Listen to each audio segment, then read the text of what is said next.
আমার পিছনে যে গাছটা দেখতেছেন, এই গাছটা কিন্তু অনেক কার্যকরী একটা গাছ।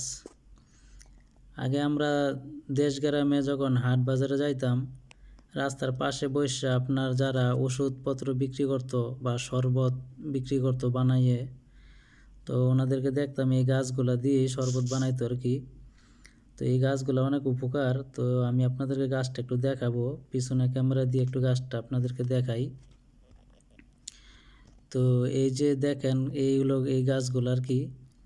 তো অনেকেই বলে যে এই গাছগুলো নাকি আপনার চুলের জন্য নাকি অনেক উপকার, ব্যবহার করলে চুল নাকি পড়ে না। আমার সঠিক জানা নাই, যদি কারো জানা থাকে অবশ্যই জানিয়ে দিবেন, কারণ দেখি চুলের সাথে ব্যবহার করে কি হয়।